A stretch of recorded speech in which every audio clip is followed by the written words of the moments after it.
গ্রামে শান্তি চাই, মিথ্যা মামলা যাদের ধরা হয়েছে তাদের আমরা মুক্তি চাই।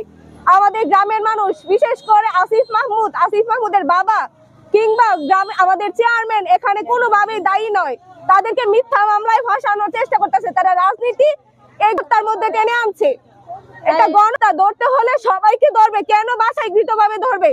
আমরা এটার চাই, আমাদের সবার স্বাধীনতা, আমরা সবাই এটার বিষয়ে বিচার চাই। কেন সাধারণ মানুষকে ভোগান্তির মধ্যে ফেলছে? গ্রামের মানুষ কেউ শান্তিতে থাকতে পারছে না, আমরা গ্রামের মানুষ সবাই শান্তিতে থাকতে চাই, আমাদেরকে স্বাধীনতা দেওয়া হোক।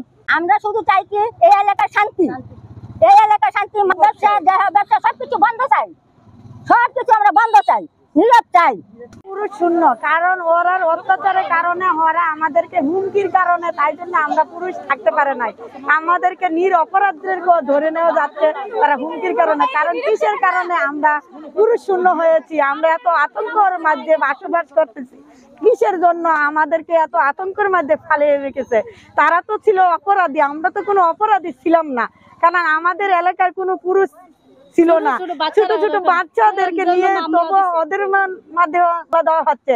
রুবি তো ছিল একজন ভয়ঙ্কর মানুষ, তার জন্য ওদেরকে না ধরে ওর পিছনকে ফেলে আমাদেরকে এত জঘন্যভাবে অত্যাচার করতেছে কেন? ওদের লোক দিয়ে আমাদের গ্রামে যে চুরি ডাকাতি ওরকম ভাবে হুমকি দেওয়া হচ্ছে, কিসের কারণে আমাদেরকে এরকম হচ্ছে? তাদের জন্য আমরা বিচার চাই।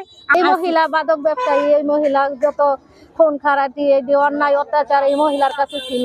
এই মহিলাকে কেউ কিছু বললে এই মহিলা প্রতিবাদ করতো, মারধর করতো মানুষকে। দেহ ব্যবসায়ী ছিল, এই মহিলার কারণে এই স্টেশনের বাস স্ট্যান্ডের মানুষ কিছু বয়ে বলতে পারে নাই, ছোট ছোট বাচ্চারাও বয়ে কিছু বলে নাই।